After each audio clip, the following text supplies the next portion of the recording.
now, on behalf of the European Commission, Commissioner Navalny. Thank you, Mr. President, honourable members. On Sunday, the 26th of March, over 60,000 Russians gathered in over 80 cities across Russia to protest against corruption. It was the largest anti-governmental demonstration in the last 5 years. Russian citizens took to the streets despite, in many cases, they had not received the requested authorization for demonstrations. Still, the protests remained peaceful and non-violent.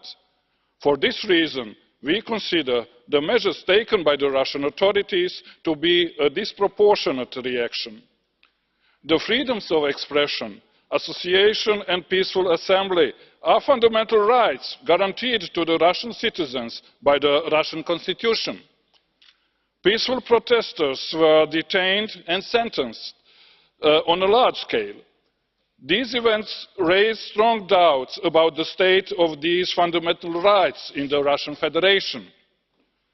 The response by the authorities to peaceful demonstrations was disproportionate and punitive. We were particularly alarmed by the indiscriminate actions of the authorities against young students and school pupils. State authorities have a particular responsibility when dealing with young people and minors, a responsibility to always protect them against any physical and mental trauma. Journalists, too, were arrested while covering the events and subsequently released.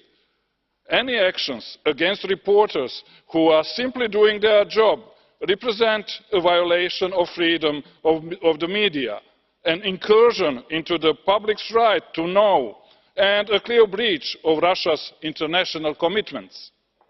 Overall, evidence shows that these kind of measures against journalists have a negative effect on free speech in the country.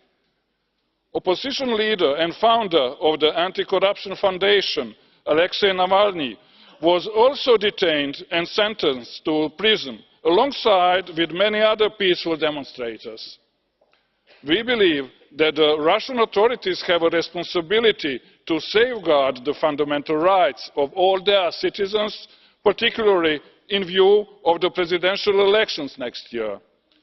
All political actors in the country have the right to play by the same rules on a level playing field.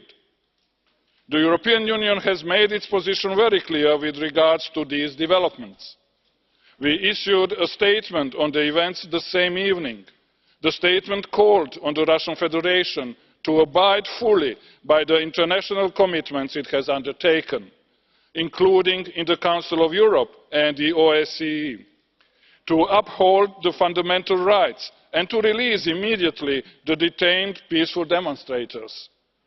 We also expressed the same concerns during the OSCE Permanent Council on the 30th of March. The European Union will continue to raise them as necessary with the Russian authorities. Mr. President, honourable members, thank you for your attention.